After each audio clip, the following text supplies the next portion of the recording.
Hello everyone, हम IFRS 15 revenue from contract with customers का accounting standard देख रहे थे और लास्ट लेक्चर में हमने IFRS 15 में रेवेन्यू रिकॉग्निशन के हवाले से प्रिंसिपल बेस्ड 5 स्टेप मॉडल का एक ब्रीफ ओवरव्यू डिस्कस किया था।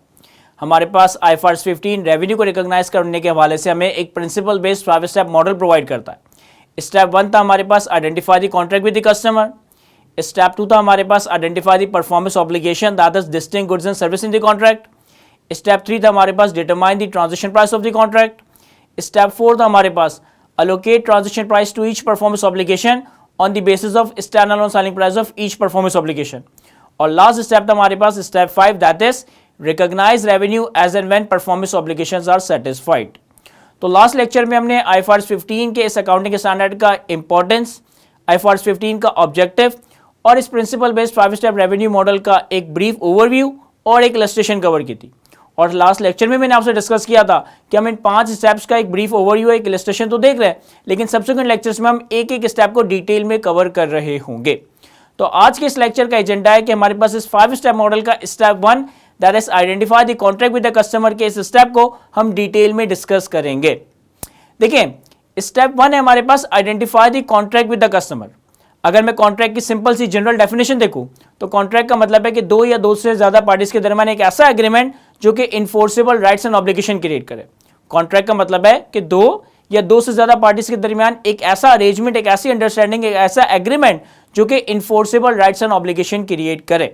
तो ये तो कॉन्ट्रैक्ट की एक सिंपल सी डेफिनेशन, एक जनरल डेफिनेशन है कि अगर एक एग्रीमेंट में दो या दो से ज्यादा पार्टीज के दरमियान enforceable rights and obligation create होती है तो ये एग्रीमेंट कॉन्ट्रैक्ट कहलाया जाएगा। लेकिन IFRS 15 के हिसाब से एक एग्रीमेंट का कॉन्ट्रैक्ट बनने के लिए, IFRS 15 के हिसाब से स्टेप 1 फुलफिल होने के लिए कॉन्ट्रैक्ट के कुछ 5 क्राइटेरियाज हैं और ये 5 के 5 क्राइटेरियाज फुलफिल होंगे तो ही फिर हम स्टेप 2, स्टेप 3, स्टेप 4 और स्टेप 5 के ऊपर आ रहे होंगे। तो कॉन्ट्रैक्ट के कुछ 5 क्राइटेरियाज, 5 एट्रीब्यूट्स हैं जो हम थोड़ी देर में डिस्कस करते हैं।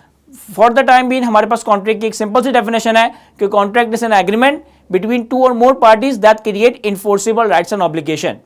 देखिए, अगर आप सिंपली अगर कोई नॉर्मल 2 पार्टी कॉन्ट्रैक्ट देखें जिसमें एक कस्टमर है, एक एंटिटी है, तो कस्टमर की जिम्मेदारी होती है कि वो एंटिटी को कंसिडरेशन पे कर रही होती है, यानी कि कस्टमर की ऑब्लिगेशन है कि कंपनी को एंटिटी को कंसिडरेशन पे करना, और कंपनी की जिम्मेदारी होती है कि वो कस्टमर को गुड्स या सर्विसेज प्रोवाइड कर रही होती है। तो दोनों पार्टीज की राइट्स एंड ऑब्लिगेशन, एक पार्टी का गुड्स एंड सर्विसेज देना, दूसरी पार्टी का कंसिडरेशन देना, ये एक इन्फोर्सेबल राइट्स एंड ऑब्लिगेशन है।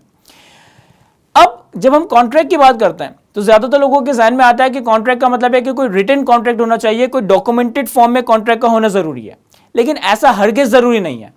IFRS 15 ये कहता है कि कॉन्ट्रैक्ट डिपेंड करता है कि आप किस मार्केट में ऑपरेट कर रहे हो, डिपेंड करता है कि आप जिस मार्केट में अपना बिजनेस रन कर रहे हो वहां के नॉर्म्स क्या हैं, वहां की रेगुलेशंस क्या हैं, वहां की प्रैक्टिसेस क्या हैं, या जिस जुरिडिक्शन में हमारी कंपनी ऑपरेट कर रही है वहां के लोकल लॉज और वहां के रूल्स एंड रेगुलेशन क्या है। Depending upon the market norms, depending upon the market regulation, depending upon the market practice, contract हमारा रिटन कॉन्ट्रैक्ट भी हो सकता है, कॉन्ट्रैक्ट हमारा वर्बल या ओरल कॉन्ट्रैक्ट भी हो सकता है, इवन कॉन्ट्रैक्ट हमारा इलेक्ट्रॉनिक फॉर्म में भी कॉन्ट्रैक्ट हो सकता है। फॉर एग्जाम्पल, अगर आप ग्रोसरी शॉप पे कोई चीज परचेस करने के लिए चाहते हो, अगर आप अपने मोहल्ले की या किसी भी मार्ट वगैरह में ग्रोसरी शॉप पे कोई चीज परचेस करने के लिए चाहते हो, सौदा वगैरह परचेस करने के लिए चाहते हो, तो वहां पे हम कोई रिटन कॉन्ट्रैक्ट नहीं करते, वहां पे हम वर्बली एक ऑर्डर दे रहे होते हैं, सामने वाला दुकानदार हमें goods and services, goods generally they देता है और उसके अगेंस्ट हम कंसिडरेशन पे कर देते हैं, हमारा कॉन्ट्रैक्ट क्लोज हो जाता है। तो अगर आप कोई चीज ग्रोसरी शॉप पे या किसी मार्ट में परचेज करने जा रहे हो तो वहां का नॉर्म क्या है कि वहां पे वर्बल कॉन्ट्रैक्ट की ही फॉर्म में, वर्बल मतलब डॉक्यूमेंटेड कॉन्ट्रैक्ट नहीं, वर्बली ही हमारा कॉन्ट्रैक्ट कंक्लूड हो जाता है। लेकिन अगर इसी के अगेंस्ट हमारी कंट्री में अगर हम बात करें, जब भी हम कोई लैंड या बिल्डिंग का सेल परचेस का एग्रीमेंट कर रहे होते हैं, किसी से अगर आप कोई लैंड, बिल्डिंग या कोई भी इमोल प्रॉपर्टी बाय सेल करो, तो इसके बैक पे हम जनरली एक डॉक्यूमेंटेड, एक लीगल डॉक्यूमेंट इन प्लेस कर रहे होते हैं। तो उस मार्केट में या उस कॉन्ट्रैक्ट में डॉक्यूमेंटेड कॉन्ट्रैक्ट का होना जरूरी है। इसी तरीके से अगर आप कोई चीज ऑनलाइन बाय करते हो, कोई भी गुड्स एंड सर्विसेज किसी ऑनलाइन स्टोर से ऑनलाइन बाय करते हो, चाहे आपने फूड पार्लर से कोई ऑर्डर किया या OLX से कोई चीज बाय की या किसी भी और ऑनलाइन प्लेटफॉर्म से कोई चीज बाय की, तो वहां पे कॉन्ट्रैक्ट ना रिटन फॉर्म में हो रहा होता है, ना वर्बल फॉर्म में हो रहा होता है, बल्कि कॉन्ट्रैक्ट इलेक्ट्रॉनिक फॉर्म में एग्जीक्यूट किया जा रहा होता है। तो contract should be an enforceable contract, it does not need to be in the written form. ये डिपेंड करता है कि हम किस मार्केट में ऑपरेट कर रहे हैं, मार्केट के रूल्स क्या है, रेगुलेशन क्या है, प्रैक्टिस क्या है। कॉन्ट्रैक्ट कोई भी फॉर्म इख्तियार कर सकता है मगर वो इन्फोर्सेबल होना चाहिए। तो कहता है enforceability of the rights and obligation in a contract is a matter of law. Enforceability of the right and obligation of the contract is a matter of law. The contract may be a written contract, it can be a verbal contract, or it can be implied by the entity's customary business practice. ये तो हमने contract की एक general definition देखी, एक general criteria discuss किया। IFRS 15 में कुछ 5 एट्रीब्यूट्स, 5 क्राइटेरियाज हैं एक एग्रीमेंट का कॉन्ट्रैक्ट बनने के लिए, उसे हम लेटर स्टेज पे कवर करेंगे। एक बात अपने ध्यान में रखिएगा कि अगर एक कॉन्ट्रैक्ट में, अगर एक अंडरस्टैंडिंग में, अगर एक एग्रीमेंट में कॉन्ट्रैक्ट की हर पार्टी के पास ये राइट आ जाए कि वो होली अनपरफॉर्म कॉन्ट्रैक्ट को टर्मिनेट कर सकता है without compensating the other party, then there is no contract under IFRS 15। अगर एक एग्रीमेंट में, अगर एक अंडरस्टैंडिंग में हर पार्टी के पास ये राइट आ जाए कि वो होली अनपरफॉर्म कॉन्ट्रैक्ट को टर्मिनेट कर सकता है without compensating the other party, then there is no contract under IFRS 15। हाँ, कॉन्ट्रैक्ट में ऐसा जरूर हो सकता है कि एक पार्टी के पास राइट टू टर्मिनेट हो, एक पार्टी के पास राइट टू टर्मिनेट ना हो। कॉन्ट्रैक्ट में ये बिल्कुल पॉसिबल है कि कुछ पार्टीज कॉन्ट्रैक्ट को टर्मिनेट कर सके, कुछ पार्टीज कॉन्ट्रैक्ट को टर्मिनेट ना कर सके।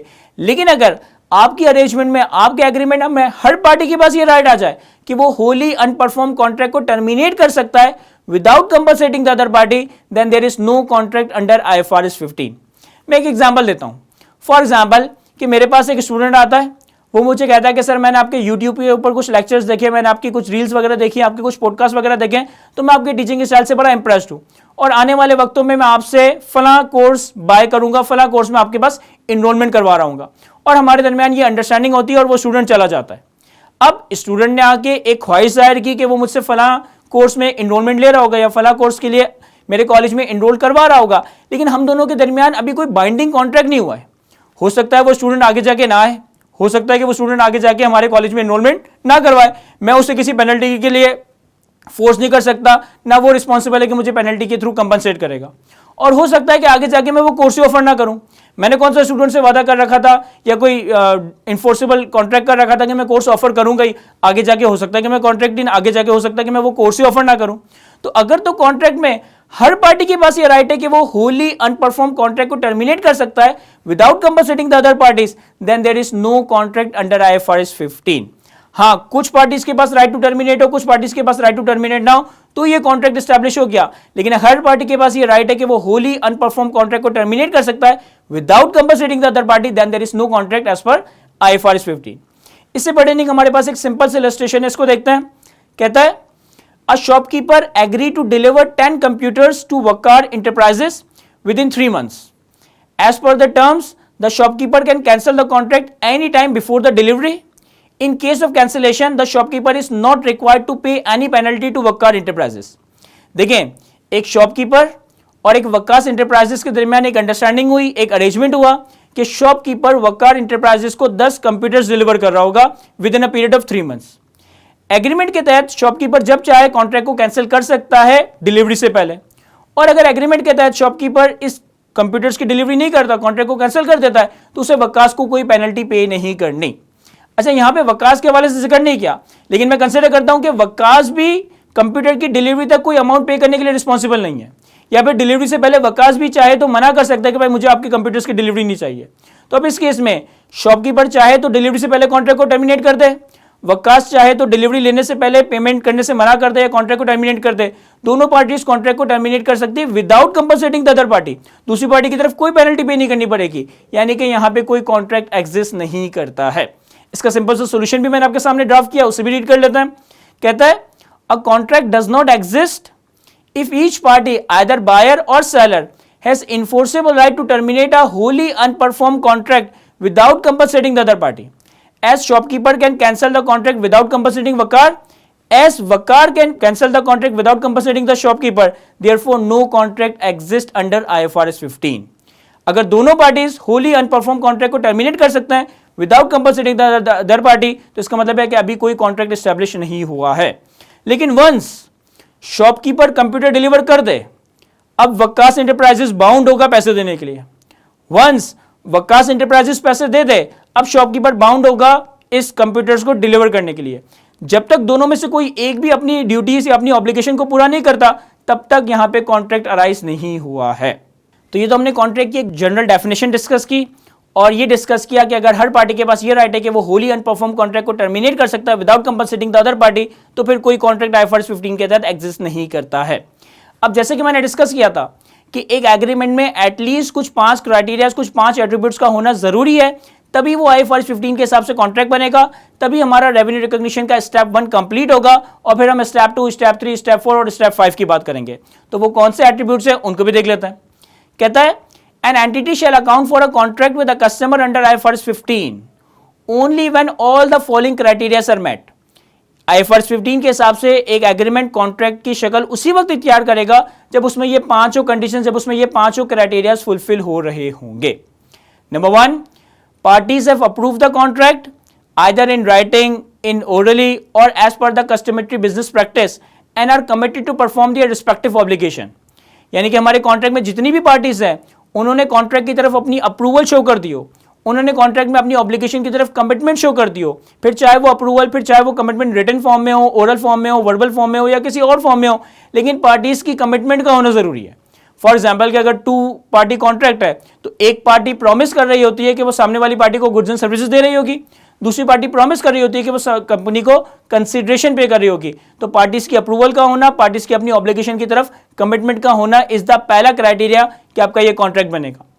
इसके बाद criteria number 2, each parties right to goods and services can be identified. Each parties right to goods and services are the can be identified. यानी कि कॉन्ट्रैक्ट में जिस पार्टी को गुड्स एंड सर्विसेज मिलना है वो गुड्स एंड सर्विसेज आइडेंटिफाइड होने चाहिए, वो गुड्स एंड सर्विसेज आइडेंटिफाइड होने चाहिए। फॉर एग्जाम्पल कि मेरे पास एक स्टूडेंट आता है और वो कहता है कि सर मैंने यूट्यूब के ऊपर आपके लेक्चर्स देखे हैं, मैंने आपकी कुछ पॉडकास्ट, आपकी कुछ रील्स देखे हैं और मैं आपकी टीचिंग स्टाइल से बड़ा इंप्रेस हूँ। मैं आने वाले वक्तों में आपसे कोई ना कोई कोर्स में इनरोलमेंट करवा रहा हूँगा, लेकिन वो कोर्स इससे बताता नहीं है, वो कोर्स आइडेंटिफाई नहीं करता, बस उसने ख्वाहिश का इजहार कर दिया कि मैं आपसे आने वाले वक्तों में कोई भी अकाउंटिंग का या टैक्सेशन का कोर्स परस्यू करूंगा, लेकिन उसने कोर्स यानी कि गुड्स एंड सर्विसेज आइडेंटिफाई नहीं की, तो ये भी कॉन्ट्रैक्ट का एट्रीब्यूट फुलफिल नहीं हो रहा होगा। तो सेकंड क्राइटेरिया क्या है कि जो पार्टीज का right to goods and services है वो आइडेंटिफाई होना चाहिए। इसके बाद तीसरा criteria, payment terms for the goods and services can be identified. Payment terms for the goods and services can be identified. देखिए अगर एक कॉन्ट्रैक्ट में एक पार्टी कस्टमर को गुड्स एंड सर्विसेज दे रही है तो ऑब्वियसली कस्टमर ने भी उस गुड्स एंड सर्विसेज के अगेंस्ट कुछ ना कुछ पेमेंट करनी है। अब जब हम बात करते हैं ना कि पेमेंट टर्म्स आइडेंटिफाइड होनी चाहिए, तो इसका हरगिज मतलब ये नहीं है कि पेमेंट फिक्स्ड ही हो। ज्यादातर केसेस में तो आप देखेंगे कि हम कस्टमर को कुछ गुड्स एंड सर्विसेज प्रॉमिस कर रहे होंगे, कस्टमर इसके अगेंस्ट हमें कोई ना कोई कंसिडरेशन, फिक्स कंसिडरेशन प्रॉमिस कर रहा होगा। लेकिन कंसिडरेशन हो सकता है कि फिक्स कंसिडरेशन हो, कंसिडरेशन हो सकता है कि वेरिएबल या कंटीजेंट कंसिडरेशन हो। फॉर एग्जाम्पल कॉन्ट्रैक्ट में ऐसा हो सकता है कि अगर इस क्वालिटी का प्रोडक्ट दिया गया तो ये कंसिडरेशन होगी, अगर इस क्वालिटी का प्रोडक्ट दिया गया तो कंसिडरेशन ये होगी, अगर इस क्वालिटी का प्रोडक्ट दिया गया तो कंसिडरेशन ये होगी। या कॉन्ट्रैक्ट में ऐसा भी हो सकता है कि अगर इतने टाइम तक कॉन्ट्रैक्ट पूरा हो गया तो कंसिडरेशन ये होगी, और अगर इस टाइम के बाद कॉन्ट्रैक्ट पूरा हुआ तो कंसिडरेशन ये रखी जा रही होगी। तो पेमेंट टर्म्स का आइडेंटिफाई होना जरूरी है, पेमेंट टर्म्स का आइडेंटिफाई होना जरूरी है। हो सकता है पेमेंट फिक्स्ड हो सकता है पेमेंट आपकी वेरिएबल पेमेंट हो, कंटीजेंट पेमेंट हो, जो कि किसी फ्यूचर इवेंट पे डिपेंडेंट हो सकती है। इसके बाद चौथा क्राइटेरिया हमारे पास, contract has commercial substance, that is the risk, timing and amount of the entities future cash flows is expected to change as a result of a contract. देखिए चौथे क्राइटेरिया में कह रहा है कि ये कॉन्ट्रैक्ट की एक कमर्शियल सब्सटेंस होनी चाहिए, यानी कि ये कॉन्ट्रैक्ट मार्केट पार्टिसिपेंट्स के दरमियान, इंडिपेंडेंट मार्केट पार्टिसिपेंट्स के दरमियान एक आर्म लाइन कॉन्ट्रैक्ट होना चाहिए। आने वाले वक्तों में आप कंसोलिडेशन के एरिया में, ग्रुप फाइनेंशियल स्टेटमेंट्स के एरिया में देखोगे कि हम बहुत सारी ट्रांजैक्शंस अपनी ग्रुप कंपनीज के साथ कर रहे होंगे, अपनी एसोसिएटेड कंपनीज के साथ कर रहे होंगे, अपनी रिलेटेड पार्टी ट्रांजैक्शंस कर रहे होंगे, जिसमें एक कंपनी दूसरी कंपनी को फेवर देने के लिए कोई भी प्राइस कम्युनिकेट कर देगी। तो अगर ग्रुप कंपनीज के दरमियान, रिलेटेड पार्टीज के दरमियान अगर कोई इस तरह का कॉन्ट्रैक्ट किया जा रहा है जो कि नॉन ऑनलाइन बेसिस पे है, यानी कि उसकी कमर्शियल सब्सटेंस नहीं है, तो फिर हम उसे IFRS 15 के तहत नहीं बल्कि IAS 24 रिलेटेड पार्टी ट्रांजेक्शन के स्टैंडर्ड के तहत अकॉर्डिंगली प्रेजेंट और डिस्क्लोज कर रहे होंगे। IFRS 15 में कॉन्ट्रैक्ट बनने के लिए जरूरी है कि कॉन्ट्रैक्ट की कमर्शियल सब्सटेंस हो, यानी कि वो इंडिपेंडेंट मार्केट पार्टिसिपेंट्स के दरमियान एक आर्म लाइन बेसिस पे एग्जीक्यूट किया जाने वाला कॉन्ट्रैक्ट होना चाहिए। और लास्ट क्राइटेरिया हमारे पास, it is probable that consideration will be recovered, it is probable that consideration will be received, customer's ability and intention to pay the amount of consideration when it is due। Last criteria ये है कि contract में इस बात की probability होनी चाहिए, ये बात प्रोबेबल होना चाहिए कि आप कस्टमर से कंसिडरेशन रिसीव कर लोगे, आप कस्टमर से कंसिडरेशन रिकवर कर लोगे। अब जब मैं कहता हूं ना कि कंसिडरेशन कस्टमर से रिकवर कर लोगे, यहां पे आप दो चीजें इवैल्यूएट करोगे। नंबर वन, कस्टमर की एबिलिटी यानी कि कस्टमर की औकात के वो पे कर सकता है या नहीं, एंड नंबर टू, कस्टमर की इंटेंशन यानी कि कस्टमर की नीयत के वो पे करेगा या नहीं। एट टाइम्स हमारे पास ऐसा कस्टमर आ सकता है जो कि बहुत ही नेक नीयत है, कभी भी धोखा नहीं करता, लेकिन वो बैंकरप्ट होने वाला है या बैंकरप्ट हो चुका है, तो इसका मतलब है कि कस्टमर की इंटेंशन तो है लेकिन एबिलिटी नहीं है। और एट टाइम्स हमारे पास ऐसा कस्टमर भी आता है जो पैसे पे करने की औकात तो रखता है, एबिलिटी तो पे रखता है, लेकिन उसकी नीयत ही नहीं होती पैसे पे करने की। तो आपने यहाँ पे दोनों चीज़ों को इवैल्यूएट करना है कि क्या कस्टमर की एबिलिटी है पे करने की, क्या कस्टमर की इंटेंशन है पे करने की, कस्टमर की नीयत, कस्टमर की औकात, दोनों की बेसिस पे हम ये असेस करेंगे कि हम अपने कॉन्ट्रैक्ट की कंसिडरेशन रिकवर कर लेंगे। IFRS 15 के हिसाब से एक एग्रीमेंट में, एक अरेंजमेंट में कम से कम ये 5 क्राइटेरिया, कम से कम ये 5 एट्रीब्यूट्स होंगे तो ही वो IFRS 15 के हिसाब से कॉन्ट्रैक्ट बनेगा, तो ही हमारा स्टेप 1 कंप्लीट हो रहा होगा, that is identify the contract with the customer. Step 1 complete होगा तो फिर स्टेप 2, स्टेप 3, स्टेप 4 और स्टेप 5 की बात की जा रही होगी। अब यहां पे एक सवाल ये क्रिएट होता है कि व्हाट इफ अगर हम किसी कस्टमर के साथ कोई अंडरस्टैंडिंग करते हैं, अगर हम किसी कस्टमर के साथ कोई एग्रीमेंट, कोई अरेंजमेंट करते हैं जिसमें ये 5 में से कोई एक क्राइटेरिया या एक से ज्यादा क्राइटेरिया फुलफिल ना हो रहा हो, तो फिर क्या करेंगे? अगर हमारी किसी कस्टमर के साथ एक अंडरस्टैंडिंग या एक एग्रीमेंट हो जाए जिसमें ये 5 में से कोई एक या एक से ज्यादा क्राइटेरिया मिस हो, कोई एक या एक से ज्यादा एट्रीब्यूट फुलफिल ना हो रहा हो, तो फिर हमने क्या करना है? सर, इस केस में हमने वेट करना है, इस केस में हमने इंतजार करना है और हर वक्फे के बाद हमने अपने कॉन्ट्रैक्ट को रीअसेस करना है कि ये 5 क्राइटेरिया फुलफिल हो जाए। जब तक ये 5 के 5 क्राइटेरिया फुलफिल नहीं होंगे, हम अपने कॉन्ट्रैक्ट का इंतजार करते रहेंगे, हम अपने कॉन्ट्रैक्ट को रीअसेस करते रहेंगे। वंस ये 5 क्राइटेरिया फुलफिल हो जाते हैं, फिर हम स्टेप 2, स्टेप 3, स्टेप 4 और स्टेप 5 की बात कर रहे होंगे। रीड करते हैं सवाल ऐसे, कहता है if a contract does not meet any of the above criteria. अगर आपने कोई कॉन्ट्रैक्ट, अगर आपने कोई एग्रीमेंट किया जिसमें इन 5 में से कोई एक या एक से ज्यादा क्राइटेरिया मिस है, कोई एक या एक से ज्यादा एट्रीब्यूट फुलफिल नहीं हो रहा, the entity should continue to assess the contract against the above criteria. If the above criteria are met in future, the entity then apply the IFRS 15 revenue recognition model. अगर आपने किसी customer के साथ कोई understanding, को agreement किया जिसमें इन 5 criteria में से कोई एक या एक से ज्यादा क्राइटेरिया मिस हो रहा है, तो सर आप वेट करोगे, बार बार अपने कॉन्ट्रैक्ट को रीअसेस करोगे जब तक ये 5 क्राइटेरिया फुलफिल ना हो जाए। और वंस ये 5 क्राइटेरिया फुलफिल हो जाएंगे, स्टेप 1 कंप्लीट हो जाएगा, फिर हम स्टेप 2 में परफॉर्मेंस ऑब्लिगेशन आइडेंटिफाई करेंगे, स्टेप 3, स्टेप 4 और स्टेप 5 की तरफ आ रहे होंगे।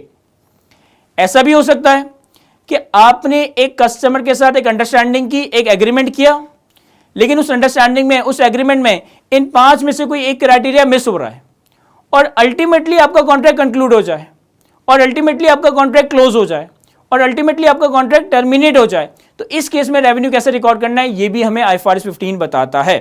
देखो, अगर आपने किसी कस्टमर के साथ कोई अंडरस्टैंडिंग, कोई एग्रीमेंट किया और इन 5 क्राइटेरिया में से कोई एक या एक से ज्यादा क्राइटेरिया मिस है, हम अपने कॉन्ट्रैक्ट को रीअसेस करेंगे जब तक ये क्राइटेरिया कंप्लीट ना हो जाए, फिर स्टेप 2, स्टेप 3, स्टेप 4 और स्टेप 5 पाएंगे।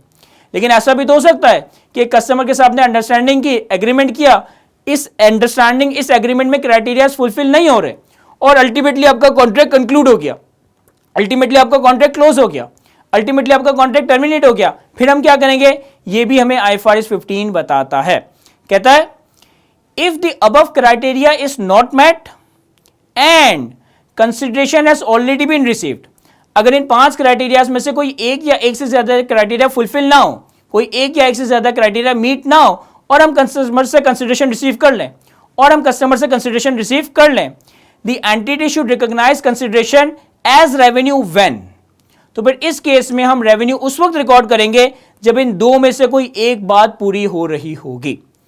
अगर कस्टमर के साथ एक कॉन्ट्रैक्ट में ये क्राइटेरिया फुलफिल नहीं हो रहे और आपने कस्टमर से कंसिडरेशन रिसीव कर ली, तो आप रेवेन्यू उस वक्त रिकॉर्ड करोगे जब इन दो में से कोई एक इवेंट अराइज हो जाएगा। अब इन दोनों इवेंट्स के अंदर 3-3 कंडीशंस दी गई हैं। इन दोनों इवेंट्स के अंदर 3-3 कंडीशंस दी गई हैं। पहला इवेंट क्या है, the entity performance is completed and substantially all the consideration has been collected and the consideration is non refundable। पहले सिनेरियो में 3 बातें, पहले सिनेरियो में 3 कंडीशंस हैं। आपने कॉन्ट्रैक्ट की परफॉर्मेंस को सेटिस्फाई कर दिया हो, नंबर 2 आपने कंसिडरेशन रिकवर कर ली हो, आपने कंसिडरेशन रिसीव कर ली हो, आपने सब्सटैंशियल कंसिडरेशन रिसीव कर ली हो, एंड नंबर 3 वो जो कंसिडरेशन आपने रिसीव किया वो कंसिडरेशन नॉन रिफंडेबल होनी चाहिए। मैं रिपीट करता हूं, अगर एक कॉन्ट्रैक्ट में एक या एक से ज्यादा क्राइटेरिया फुलफिल नहीं होता और आपने कस्टमर से कंसिडरेशन रिसीव कर ली, तो अब आप रेवेन्यू उस वक्त रिकॉर्ड करोगे जब इन दो इवेंट्स में से कोई एक इवेंट अराइज हो जाए। पहले इवेंट में 3 कंडीशन, दूसरे इवेंट में 3 कंडीशन। पहले इवेंट में कहता है कि आपने परफॉर्मेंस कंप्लीट कर दियो, substantial amount of consideration receive कर लियो और वो कंसिडरेशन नॉन रिफंडेबल हो, या फिर और the contract has been terminated, the consideration is received and the consideration is non refundable. या फिर दूसरे क्राइटेरिया में 3 कंडीशन कि आपका कॉन्ट्रैक्ट टर्मिनेट हो जाए, आपने कस्टमर से कंसिडरेशन रिसीव कर ली हो और वो कंसिडरेशन नॉन रिफंडेबल हो। अगर तो ये कॉन्ट्रैक्ट का क्राइटेरिया फुलफिल नहीं होता और आपने कस्टमर से कंसिडरेशन रिसीव कर ली, तो आप उस वक्त तक रेवेन्यू रिकॉर्ड नहीं करोगे जब तक इन दोनों में से कोई एक इवेंट अराइज ना हो जाए। पहला इवेंट परफॉर्मेंस ऑब्लिगेशन सेटिस्फाई हो जाए, कंसिडरेशन रिसीव कर ली हो और कंसिडरेशन नॉन रिफंडेबल हो, या फिर और कॉन्ट्रैक्ट टर्मिनेट हो जाए, कंसिडरेशन रिसीव कर ली हो और कंसिडरेशन नॉन रिफंडेबल हो। इन दो इवेंट्स में से जो भी इवेंट होगा उस वक्त आप रेवेन्यू रिकॉग्नाइज कर रहे होंगे। सर व्हाट इफ कि क्राइटेरिया फुलफिल नहीं हुआ, हमने कस्टमर से कंसिडरेशन रिसीव कर ली और इन दोनों इवेंट में से कोई एक इवेंट भी अराइज नहीं हुआ, इन दोनों इवेंट्स की जो 3 कंडीशंस है ये कंडीशंस भी फुलफिल नहीं हो, उस वक्त तक हम क्या करेंगे? सर उस वक्त तक कस्टमर से जो भी कंसिडरेशन आपने रिसीव की है, इस कंसिडरेशन को एज अ लायबिलिटी शो कर रहे होंगे, उस कंसिडरेशन को हम एज अ लायबिलिटी रिकॉग्नाइज या रिकॉर्ड कर रहे होंगे। इसके हवाले से कहता है an entity shall recognise the consideration receive from the customer as liability until one of the above event occur or until the criteria are subsequently met. In either case, the liability shall be measured at the amount of consideration received from the customer. देखो, तुमने एक customer के साथ contract किया, एक agreement किया, एक understanding की, जिसमें कॉन्ट्रैक्ट के क्राइटेरिया फुलफिल नहीं हो रहे थे और कस्टमर से कंसिडरेशन रिसीव कर ली। अब कस्टमर से जो कंसिडरेशन रिसीव की उसे एज अ लायबिलिटी रिकॉर्ड कर रखोगे, कैश डेबिट हो रहा होगा, बैंक डेबिट हो रहा होगा और लायबिलिटी क्रेडिट हो रही होगी। आप अपने कॉन्ट्रैक्ट को रीअसेस करेंगे जब तक कि ये 5 क्राइटेरिया फुलफिल ना हो जाए। अगर 5 क्राइटेरिया फुलफिल हो जाते हैं, हम स्टेप 2, स्टेप 3, स्टेप 4, स्टेप 5 की तरफ बढ़ जाएंगे। और अगर ये 5 क्राइटेरिया फुलफिल नहीं होते तो फिर इन दो में से कोई एक इवेंट हो रहा होगा, या तो परफॉर्मेंस ऑब्लिगेशन सेटिस्फाई हो जाएगी, कंसिडरेशन रिसीव कर चुके हैं, वो कंसिडरेशन नॉन रिफंडेबल है, रेवेन्यू रिकॉर्ड कर देंगे, या फिर कॉन्ट्रैक्ट टर्मिनेट हो जाए, कंसिडरेशन रिसीव कर चुके हैं, कंसिडरेशन नॉन रिफंडेबल है, रेवेन्यू रिकॉग्नाइज कर देंगे। इसी से पर्टेनिंग एक इलस्ट्रेशन देखते हैं तो ये कॉन्सेप्ट हमें इलस्ट्रेशन में और अच्छे से समझ आ रहा होगा। कहता है mister Owais agreed on 1 March 2007 to sell 5 cutting machine to Exam enterprises due to some deficiency in drafting the agreement each parties right can not be identified. हमारे पास एक इंडिविजुअल है मिस्टर ओवेस, इन्होंने 1 March 2007 पे एक कंपनी एक्सम एंटरप्राइजेस के साथ एक एग्रीमेंट किया, एक अरेंजमेंट किया कि वो 5 कटिंग मशीन इनको सप्लाई कर रहे होंगे, लेकिन एग्रीमेंट की ड्राफ्टिंग की डेफिशिएंसी की वजह से हर पार्टी के राइट्स प्रॉपर्ली आइडेंटिफाई नहीं हो रहे थे, यानी कि कॉन्ट्रैक्ट के एट्रीब्यूट्स फुलफिल नहीं हो रहे थे। On 31 March 2007 mister Owais delivered the goods and these were accepted by Exam enterprises. After 10 days of the delivery, that is 10th April 2007, Exam enterprises made the full payment and the payment is non refundable. अब देखें इस scenario में क्या कह रहा है। 1 March 2007 पे mister अवेस का एक्सम एंटरप्राइजेस के साथ एक अरेंजमेंट हुआ, जिसके नतीजे में मिस्टर अवेस को 5 कटिंग मशीन सप्लाई करनी है एक्सम एंटरप्राइजेस को। कॉन्ट्रैक्ट की जब हम ड्राफ्टिंग कर रहे थे तो उसमें कुछ डेफिशिएंसी आ गई, जिसकी वजह से पार्टीज के राइट आइडेंटिफाई नहीं हुए, यानी कि कॉन्ट्रैक्ट का क्राइटेरिया फुलफिल नहीं हुआ। 31 March 2007 पे मिस्टर अवेस ने मशीन्स एक्सम एंटरप्राइजेस को डिलीवर कर दी और एक्सम एंटरप्राइजेस ने वो मशीन एक्सेप्ट कर ली, यानी कि 31 March 2007 पे मिस्टर अवेस ने अपनी परफॉर्मेंस ऑब्लिगेशन सेटिस्फाई कर दी। डिलीवरी के 10 दिन के बाद 10 अप्रैल 2007 पे एक्सम एंटरप्राइजेस ने अमाउंट पे कर दिया और वो जो अमाउंट पे किया गया वो नॉन रिफंडेबल है। हमसे पूछता है व्हेन द अवेस शुड रिकॉग्नाइज द रेवेन्यू, अवेस को किस वक्त रेवेन्यू रिकॉग्नाइज करना चाहिए। देखिए 1 March पे तो एक अंडरस्टैंडिंग हुई है और उस अंडरस्टैंडिंग में भी एक एट्रीब्यूट मिसिंग है कॉन्ट्रैक्ट का, तो 1 March पे तो हमें कोई रेवेन्यू रिकॉर्ड नहीं करना। 31 March पे हमने परफॉर्मेंस ऑब्लिगेशन सेटिस्फाई कर दी, लेकिन कस्टमर से कंसिडरेशन रिसीव नहीं की, कस्टमर के कॉन्ट्रैक्ट का क्राइटेरिया फुलफिल नहीं हो रहा था, कस्टमर से कंसिडरेशन रिसीव नहीं की, कंसिडरेशन नॉन रिफंडेबल है, ऐसा कुछ भी नहीं है, तो 31 March पे भी हम कोई रेवेन्यू रिकॉर्ड नहीं कर रहे होंगे। लेकिन डिलीवरी के बाद 10 दिन बाद 10 अप्रैल 2007 पे हमने कस्टमर से कंसिडरेशन रिसीव कर ली और वो कंसिडरेशन नॉन रिफंडेबल थी, यानी कि 10 अप्रैल तक परफॉर्मेंस सेटिस्फाई हो चुकी है, कंसिडरेशन रिकवर हो चुकी है और वो कंसिडरेशन नॉन रिफंडेबल है, तो फाइनली 10 अप्रैल के ऊपर हम रेवेन्यू को रिकॉग्नाइज कर रहे होंगे। हम अगर एक सिंपल सी टाइमलाइन बनाएं तो यहाँ पे 3 डेट्स रेलेवेंट है। 1 मार्च 2007 जो कि हमारी एग्रीमेंट डेट है, 31 मार्च 2007 जो कि डिलीवरी डेट है, और 10 अप्रैल 2007 जो कि पेमेंट डेट है। 1 मार्च पे तो ना परफॉर्मेंस ऑब्लिगेशन सेटिस्फाई हुई है, ना पेमेंट रिसीव हुई है, कोई जर्नल एंट्री नहीं बनेगी। 31 मार्च पे हमने परफॉर्मेंस ऑब्लिगेशन सेटिस्फाई कर दी है, लेकिन कॉन्ट्रैक्ट के एट्रीब्यूट्स फुलफिल नहीं हुए थे, हमें पेमेंट रिसीव नहीं हुई थी, तो 31 मार्च पे भी हम रेवेन्यू को रिकॉग्नाइज नहीं करेंगे। लेकिन 10 अप्रैल 2007 पे हमें पेमेंट रिसीव हो गई और वो पेमेंट नॉन रिफंडेबल है, और परफॉर्मेंस ऑब्लिगेशन तो हम 31 मार्च पे ही सेटिस्फाई करके आ चुके थे। इसका मतलब है कि 10 अप्रैल पे आप फाइनली रेवेन्यू को रिकॉग्नाइज कर रहे होंगे। इसका सोल्यूशन रीड करते हैं, फिर इससे पर्टेनिंग जनरल एंट्रीज को भी प्लॉट कर लेते हैं। कहता है mister अवेस can not identify each parties right, so revenue recognition should be delayed until Mr. Away's performance is completed, substantially all the consideration is received, has been collected, and the consideration is non-refundable. चूंकि इस contract में deficiency होने की वजह से mister अवेस parties के right identify नहीं कर पा रहे थे, तो हम रेवेन्यू उस वक्त तक रिकॉर्ड नहीं करेंगे जब तक परफॉर्मेंस कंप्लीट ना हो जाए, जब तक कंसिडरेशन रिकवर ना हो जाए, जब तक वो कंसिडरेशन नॉन रिफंडेबल ना हो जाए। Therefore, Mr. Aways should record the revenue on 10th April 2007 as it is the date on which performance is completed, consideration is received and the consideration is non-refundable। तो 10 अप्रैल पे ये तीनों events हो रहे हैं, ये तीनों कंडीशंस इवेंट की पूरी हो रही है, तो 10 अप्रैल पे हम फाइनली रेवेन्यू रिकॉग्नाइज कर रहे होंगे। अब इसी इलस्ट्रेशन के हवाले से कुछ जनरल एंट्रीज भी देख लेते हैं। देखें, इस अरेंजमेंट में या इस इलस्ट्रेशन में जनरल एंट्रीज को प्लॉट करने के लिए हमें दो में से कोई एक अजम्पशन लेनी पड़ेगी। चूंकि ये सवाल थोड़ा बहुत साइलेंट है, तो मैं दो में से कोई एक अजम्पशन लूंगा और फिर अजम्पशन की बेसिस पे अकॉर्डिंगली जनरल एंट्रीज प्लॉट कर रहा हूंगा। अजम्पशन नंबर 1 है हमारे पास कि at the time of delivery of selling machine it is not probable that consideration और गुड्स विल बी रिकवर्ड। यानी कि जिस वक्त हमने गुड्स डिलीवर किए 31 मार्च पे, उस वक्त प्रोबेबल नहीं था कि हम सामने वाले कस्टमर से अपने गुड्स या पेमेंट रिकवर कर सकेंगे। तो ये एक हमारी अजम्पशन हो गई। दूसरी अजम्पशन होगी at the time of delivery it is estimated, it is probable that either goods will be recovered और पेमेंट्स विल बी रिसीव्ड, कि या तो हम कस्टमर से गुड्स रिकवर कर लेंगे या कस्टमर से पेमेंट रिकवर करने की पोजीशन में होंगे। तो दो डिफरेंट सेट ऑफ अजम्पशन पे हम इसकी जनरल एंट्रीज बना रहे होंगे। पहली अजम्पशन ये कि जिस वक्त मैंने गुड्स डिलीवर कर दिया एक्सिम एंटरप्राइजेस को, मुझे नहीं मालूम, मुझे नहीं अंदाजा कि मैं अपने गुड्स रिकवर कर पाऊंगा या नहीं, मुझे नहीं मालूम, मुझे नहीं अंदाजा कि मैं सामने वाले से पेमेंट ले सकूंगा या नहीं। और दूसरी अजम्पशन कि जब मैंने गुड्स डिलीवर किए उस वक्त मैं इस बात के ऊपर श्योर था, इस बात के ऊपर प्रोबेबल था कि मैं सामने वाली एक्सिम एंटरप्राइजेस से या तो अपने पैसे रिकवर कर लूंगा या फिर मैं सामने वाली एक्सिम एंटरप्राइजेस से अपने गुड्स रिकवर कर लूंगा। इन केस कि हम पहली अजम्पशन की बात करें, हमने कस्टमर को गुड्स डिलीवर कर दिए लेकिन हम श्योर नहीं थे, हम प्रोबेबल नहीं थे कि पैसे या गुड्स रिकवर कर पाएंगे। इस केस में 1 मार्च 2007 पे क्या एंट्री बनेगी? सर 1 मार्च 2007 पे तो सिर्फ एक अंडरस्टैंडिंग, एक कॉन्ट्रैक्ट हुआ है, ना हमने मशीन डिलीवर की है ना कोई पेमेंट रिसीव की है, तो 1 मार्च 2007 पे तो कोई जनरल एंट्री नहीं बनेगी। 31 मार्च 2007 पे आपने मशीन डिलीवर कर दी, लेकिन ये बात प्रोबेबल नहीं है कि आप मशीन या पैसे रिकवर कर सकोगे, तो आपके पास से तो मशीन चली गई ना, यानी कि आपकी इन्वेंट्री क्रेडिट हो जाएगी। आपकी इन्वेंट्री क्रेडिट हो जाएगी, आपके पास एक्सपेंस कॉस्ट ऑफ सेल्स या कोई और एक्सपेंस डेबिट हो जाएगा।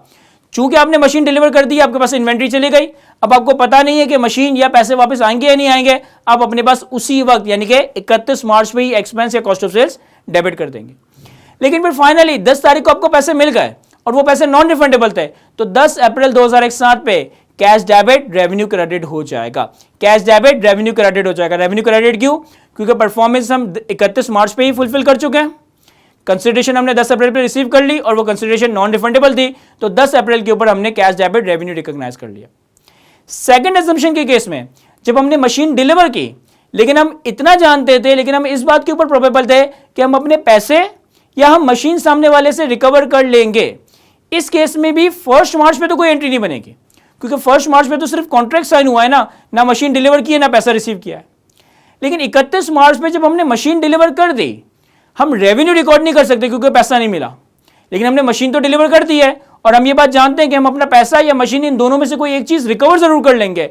तो 31 मार्च 2007 पे इन्वेंट्री क्रेडिट और right to recover goods as a asset debit हो रहा होगा, क्योंकि हम ये बात जानते हैं कि हम अपने गुड्स तो रिकवर कर ही लेंगे, तो हमने इन्वेंट्री क्रेडिट कर दिया और दूसरी तरफ अपने पास एक एसेट रिकॉर्ड कर दिया with the name of right to recover goods from the customer, हम डेबिट कर देंगे। और फाइनली फिर 10 तारीख को हमें पेमेंट मिल गई। 10 तारीख को जब हमें पेमेंट मिल गई तो हम रेवेन्यू रिकॉर्ड कर सकते हैं, कैश डेबिट रेवेन्यू क्रेडिट कर दिया, कैश डेबिट रेवेन्यू क्रेडिट कर दिया। और जब कस्टमर ने पेमेंट कर दी, हमने रेवेन्यू रिकॉर्ड कर लिया, इसका मतलब है अब हम कस्टमर से गुड्स नहीं रिकवर करेंगे, तो हमने अपना राइट टू रिकवर गुड्स का एसेट क्रेडिट करना है और कॉस्ट ऑफ सेल्स एक्सपेंस को डेबिट कर रहे होंगे। मैं रिपीट करता हूं, पहली वाली अजम्पशन में जब मैंने गुड्स दिए मुझे नहीं मालूम था कि गुड्स या पैसे रिकवर कर सकूंगा, तो जब गुड्स दिए इन्वेंट्री क्रेडिट एक्सपेंस डेबिट कर दिया, 10 दिन बाद पैसे मिल गए, कैश डेबिट रेवेन्यू क्रेडिट कर दिया। सेकंड अजम्पशन में जब हमने गुड्स दिए हमें यह मालूम था कि हम एटलीस्ट गुड्स तो रिकवर कर लेंगे, तो हमने inventory credit right to recover goods के नाम से एक एसेट डेबिट कर दिया। 10 दिन बाद जब पेमेंट रिसीव हो गई, रेवेन्यू रिकॉर्ड कर लिया, अब हम गुड्स रिकवर नहीं कर सकेंगे, तो कॉस्ट ऑफ सेल्स डेबिट और right to recover goods asset credit कर देंगे। यहां पे मैंने नंबर्स प्लॉट नहीं किए, जो भी हमारी इन्वेंट्री की कॉस्ट होगी, जो भी हम कंसिडरेशन रिकवर करेंगे, उन अमाउंट से इन डबल एंट्रीज को प्लॉट किया जा रहा होगा। तो ये था हमारे पास IFRS 15 revenue from contract with customers का revenue recognition principle based 5 step model का step 1, that is identify the contract with the customer. आज की डिस्कशन में हमने स्टेप 1 को डिटेल में डिस्कस किया।